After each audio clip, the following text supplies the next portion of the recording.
What's up everybody, Cody Bidlow with sprintingworkouts.com and ATHLETE.X. Today I'm going to go over a workout that you can use either as a speed preparation workout, meaning you would do part of the workout and you would do it in preparation of doing speed work later, or you can use it as a speed workout. Now when we're in the off season or the preseason, I think it's wise to add a little bit of variety to your training to try and develop a wider base of athleticism, a wider competency within different types of movements, so that way A, you can get a good amount of volume in your training without having to sprint a ton. B, once you've built up that work capacity and you start to intensify your sprinting, it allows for you to transfer into more sprinting volume, because even though you haven't been sprinting as much, you've still been doing enough volume of high intensity training to where it's not a huge shock to your system when you start to add either faster sprints or longer sprints into your training, because you've done a good amount of volume in your training, even though some of it was non-sprinting exercises. The other thing is, if you haven't been sprinting that much, or you've only been sprinting for maybe a cycle or two, and you've been doing acceleration work, you haven't exposed your body to really high velocities of movement. Yeah, 20 meters, you're running pretty fast, but it's still slower than what you do at 40, 50, or 60 meters. So we want to work toward getting faster. We want to work toward faster training throughout the year, but we don't want to shock our body too much to the point where we get hurt or we're just not ready for the training we're throwing at ourselves. So this workout is good because it can help bridge the gap between when you're doing acceleration work and you want to transition into speed work. This will offer a nice transition, or if you do the whole workout as I did it today, it can serve as a speed workout in and of itself. Now real quick, if you like workouts like this, make sure to check out my online training group below. You'll get workouts delivered to your phone, access to my Discord server where we can talk about training. It's all good stuff. Check it out. So if you're using this as a speed preparation workout, you would just do the first two parts of the workout, which are: first, you set up mini hurdles about 1.5 feet apart, 6 inches in height, and you do hopping over them. You would try to bounce off the ground. The goal is not to jump over them or to be in the air a long time. The goal is to get off the ground as quickly as possible. So we're bouncing over the hurdles, set about 10 hurdles out, do that. Then in another lane on the track, you set up cones, one at 0 meters, one at 15, one at 30 or 40, and you would accelerate over the first zone, 10, 15 meters, and then you do straight leg bounds in a flying type of setup. So it'd be a flying straight leg bound. So you would do the hurdle hops, then you do the flying straight leg bounds. You could do 3 or 4 sets of those. Then you'll go into wickets. I did wickets with a 15 meter lead in, so a 15 meter acceleration zone, and then I had 10 wickets because that's all I have right now. Anyways, it doesn't matter how many you put out. You could do 10, 12, 15, 18, it's up to you, whatever you have. You can use soccer cones or you can use 6-inch hurdles. But after doing the hops and the straight leg bounds paired together, going back and forth, then you go into the wicket sprints. The wickets are nice because they're exposing you to the movements you're going to see in upright sprinting. It's exposing you to upright sprinting, but it's going to keep the intensities a little bit lower, because you're pretty much never going to run maximally through wickets. You'll feel like you're running maximally, but if you were to time it, it typically wouldn't be as fast as an all-out sprint without wickets. So they offer you an environmental cue, because you don't want to step on the hurdles, you don't want to kick them over, you don't want to crash into the ground. They're going to help teach you to stay nice and upright with your posture, pick the foot and knee up, strike down under the body, produce a lot of vertical force so you can coast right over the next mini hurdle into the next zone.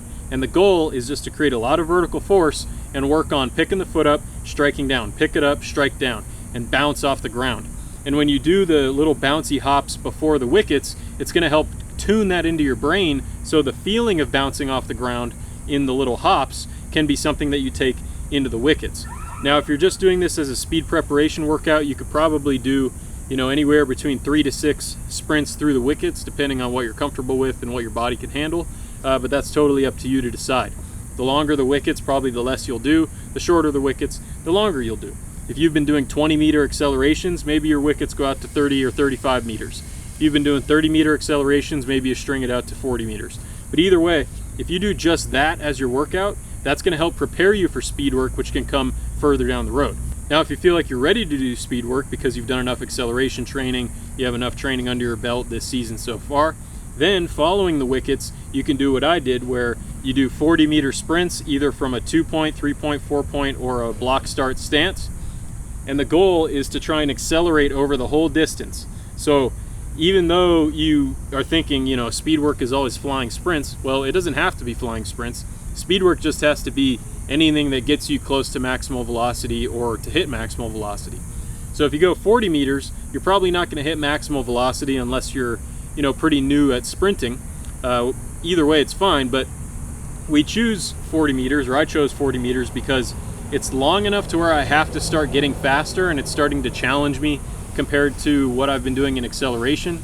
Because when you accelerate to say 20 meters and you're hitting a 1.15, 1.10, maybe a 1.05 split in that 10 meter zone, well then when you go out to 40 meters and you're hitting 0.98, 0.95 or something like that, that's going to be a lot faster than what you're used to at 20 meters. So even though you're not hitting maximal velocity yet at 40 meters, compared to what you've been doing, it's speed work. So we have to think of, we don't need to just think of these terms like speed work as being strictly a certain distance zone, because it's going to differ between athletes when they hit top speed. So, saying, top speed work is only between this and this, well, maybe for one athlete, but for someone else, maybe it's further, maybe someone else it's less.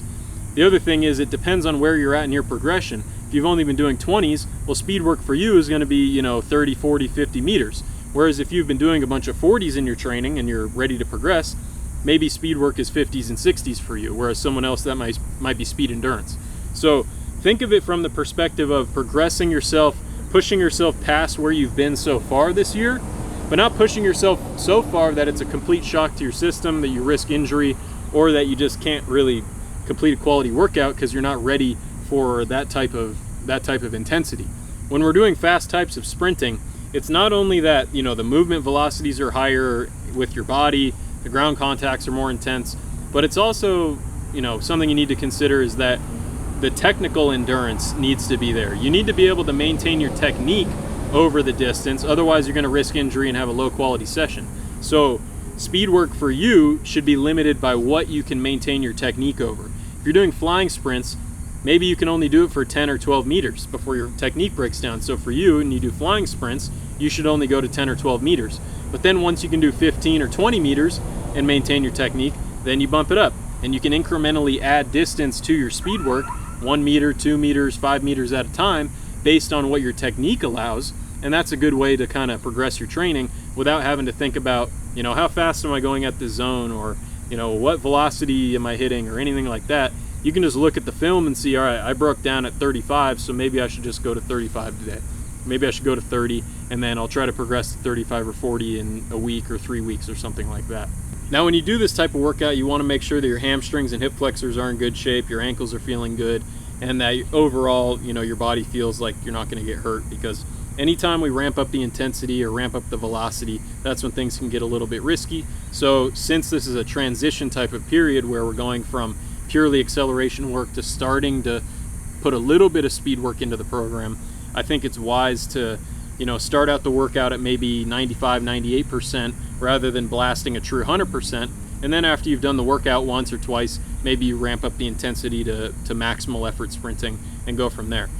All of our sprints when we're doing fast work, whether it's acceleration, speed endurance, should be about 95% or higher, but not every day has to be 100% effort. And in fact, you can get faster running a lot of days that aren't at 100% intensity. I don't think you have to run at 100% effort every single time you sprint to get faster.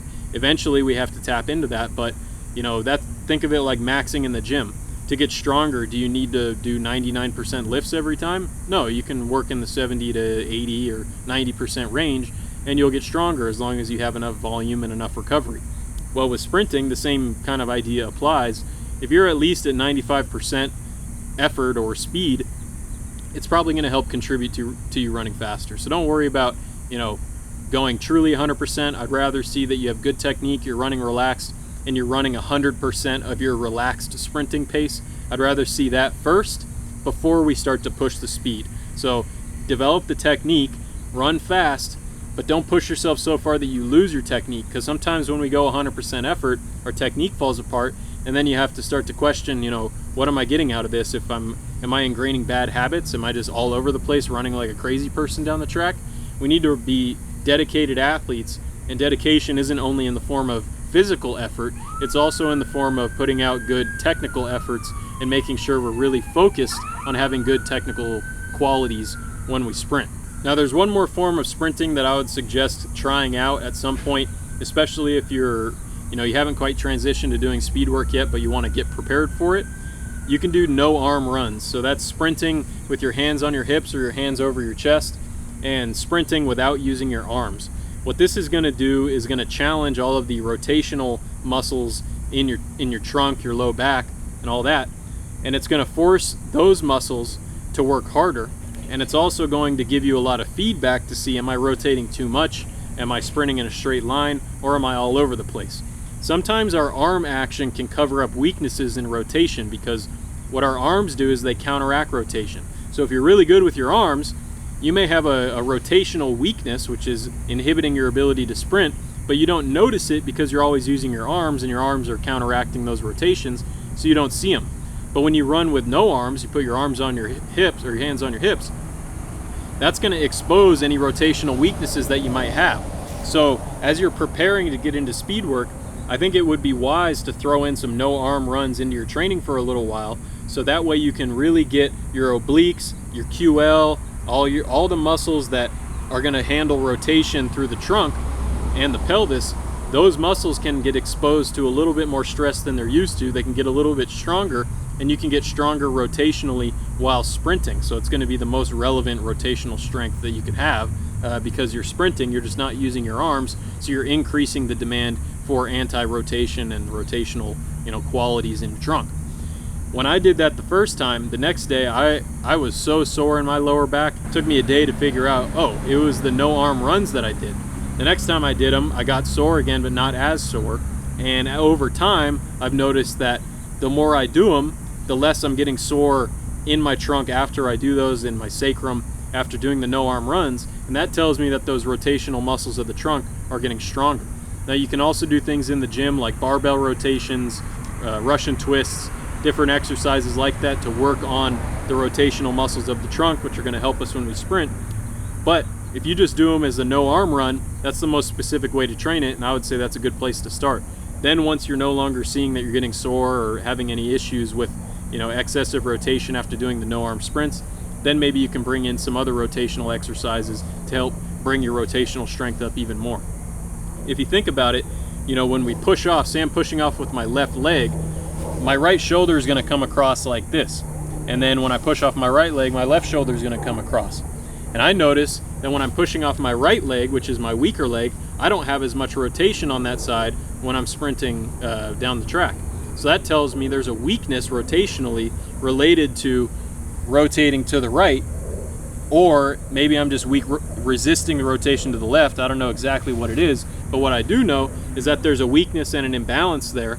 And if I improve that, maybe I'll have a chance of eking out just a little bit more force production each step, because those rotational qualities are helping to produce force and transfer force as we sprint down the track. So it'll be a little bit of an experiment to see how things go. But like I said, if you guys are getting prepared to do speed work, then doing the no arm runs might be a good thing to do. So say you're doing this workout as I stated before, where you're just doing the first part of the workout without the sprints, you're just doing the hops, the bounds, and the wickets. Maybe you throw in some no arm runs after the wickets or paired with the wickets and see how that feels. That might be a good way to add a little bit of volume to this session, while not adding too much pure sprinting because you're not quite ready for it yet. Or say you do the sprints, you could still throw in some no arm runs after, but you got to manage your volume, make sure your body's good enough to do that, and that you're not going to overstress yourself by adding too much on any one day. But hopefully this workout makes sense to you guys. The idea, like I said, is to get a little bit of variety, get a wider base of athletic movements that we're developing in our bodies and our brains, and then preparing our bodies for speed work that will come soon in the future. Or if you're ready for speed work, you follow up the first part of the workout with some speed-oriented sprints at a distance that's relevant to where you are in your progression. And I think if you do that type of work at this point in the year, it's going to help set you up to progress to more sprinting volume later, to faster sprints later, and you can do that without having to do too much sprinting right now. Gives you somewhere to work toward while still developing good qualities like ankle stiffness, hamstring elasticity, and the technical qualities related to sprinting fast. So hopefully you guys enjoy this video. I'll catch you guys next time. This is Cody Bidlow with SprintingWorkouts.com and ATHLETE.X signing off.